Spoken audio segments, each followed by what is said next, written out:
Hey everybody! It is great to see you getting into the content of this course.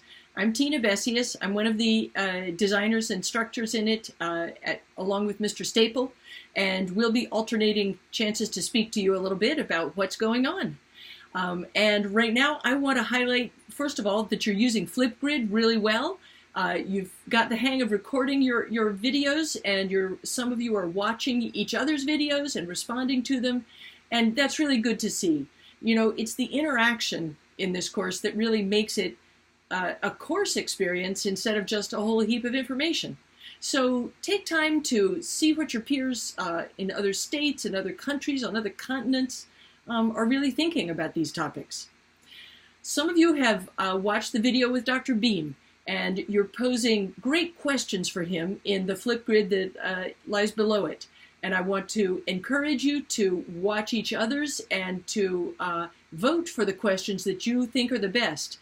This little icon here below each video is your upvote mechanism. So do use it for the questions, to flag the questions that you hope he'll answer. And go back on Thursday and Friday late in the day to see what answers he's given. In other Flipgrids, you have posted interesting descriptions of non-digital algorithms in your lives, and they're wonderfully varied, about sports and transportation and, you know, morning getting ready for school rituals and tying your shoes and cooking. All kinds of different things in life can be seen as algorithmic.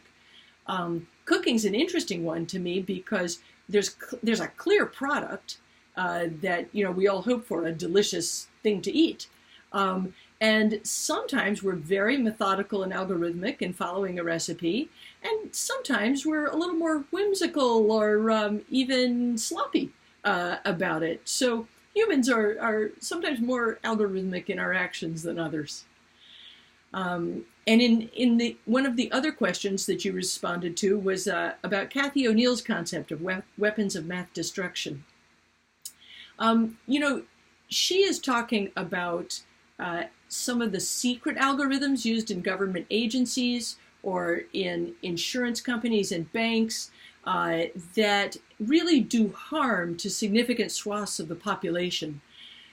If you weren't sure about the distinction between that and what, like, Netflix or Spotify is doing when it's kind of collecting data about your preferences and your purchases and stuff, you might want to take another look at the distinction between algorithms that really harm people clearly and algorithms that are maybe a little bit creepy sometimes. In the next section of the course, you're going to move on shortly, if you haven't already, to explore a topic in depth. In that, you're going to see this same structure of an activity to try out, some resources to explore. The connect part is going to be done in a Canvas discussion forum instead of a Flipgrid. And there are a couple of ways you can respond. You can reply to specific questions. So, for example, I set this one up with 3 threads that you could answer. Or you could kind of respond in a different way to the topic as a whole. So whether you click that top reply button up here, or this one that's responding involved inside the box for a particular thread, is up to you. But it's really nice if you kind of keep it organized.